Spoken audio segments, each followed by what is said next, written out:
He paid just 5 cents for his breakfast, but before he could even finish paying, the clerk had already handed him his meal. The speed caught Ray Kroc completely off guard. He stared at the burger in his hands, not sure if he should take a bite. Was it really fresh? He looked around and saw everyone else eating happily, so he opened the bag, checked the food, and finally took a cautious bite. Just then, a janitor walked by and started chatting with him. What do you think of the burger? The man asked. This might be the best hamburger I've ever had in my life. Yeah, we aim to please. McDonald. Only then did Kroc realize that this ordinary-looking janitor was actually the owner of the restaurant. Excited, he quickly handed over his business card and asked if he could learn more about the place. As a traveling salesman, Kroc spent most of his time on the road. He usually ate whatever he could find along the way. But in 1950s America, even the fastest drive-ins took at least 30 minutes to serve a meal. Now at 52, his career was going nowhere. To secure the rights to a milkshake mixer, he had even mortgaged his house, but the heavy machine barely sold. After 3 months of hard work, he hadn't sold a single unit. Then one day, he received a surprising order: 6 machines at once. It came from a small, unknown restaurant in California. Curious, Kroc decided to visit in person. When he arrived, he was stunned by what he saw. Outside a tiny, unremarkable building, a long line of customers stretched down the street. Despite the crowd, everything moved incredibly fast. When the owners learned that Kroc was the mixer salesman, they invited him into the kitchen. The workers were busy but perfectly organized, each one focused on a single task. It ran like a well-oiled assembly line. One worker lined up the buns, another added ketchup and mustard, then 2 slices of pickles, some chopped onions, and finally a grilled beef patty. In just 30 seconds, a perfectly made hamburger was ready to serve. What amazed Kroc even more was that they made their own ketchup. The McDonald brothers controlled every detail of quality. Even the fries had strict rules for temperature and frying time. New employees could learn the process in no time. Kroc was deeply impressed. Over dinner, he couldn't wait to ask how they achieved such efficiency. The brothers eagerly shared their story. Unlike other restaurants, McDonald's focused on one thing: speed. They built their kitchen like a production line. Instead of delivering food to customers' cars, they had people line up to pick up their own orders. That alone saved a huge amount of time and labor. They replaced plates and utensils with paper packaging, which made eating easier and eliminated the need to wash dishes. They also discovered that burgers, fries, and Coke made up more than 87% of their sales, so they cut the menu down to those 3 items. By focusing on what mattered most, they could guarantee speed and consistency. To design the most efficient kitchen, the brothers drew the layout on a tennis court. They placed every piece of equipment on the ground and had employees practice moving around. Whenever a movement caused interference, they erased the lines and redrew them. After countless trials, they perfected the flow. In that small space, everyone could move quickly without getting in each other's way. They remodeled the kitchen exactly according to their final design. The result was a restaurant that was both fast and wildly popular. That night, Kroc couldn't sleep. He kept thinking about the brothers' story and their revolutionary system. Then, an idea hit him. The next morning, he stopped the brothers' car and said excitedly, Franchise.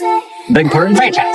Franchise the damn thing. Kroc realized that the McDonald's model could be expanded nationwide. If they wanted to grow, franchising was the fastest path forward. But to his surprise, the McDonald brothers weren't excited. They turned him down. They had already tried expanding before, opening 5 locations along the West Coast, but distance became their biggest problem. Ingredients spoiled during transport, and quality control fell apart. Dirty kitchens and bad burgers had damaged their reputation. Kroc suggested hiring inspectors to maintain standards, but the brothers said they'd already tried that it didn't work. They believed that one great restaurant was better than dozens of mediocre ones. Just when Kroc was running out of ideas, he noticed a photo on the wall: 2 large golden arches. The brothers had planned to make those arches their brand signature symbol, a landmark that drivers could see from far away. Their family name was built into the design. Kroc understood immediately. He drove straight to Phoenix, where an old McDonald's location had closed. Even though the place was abandoned, the huge golden arches still gleamed in the sunlight. At that moment,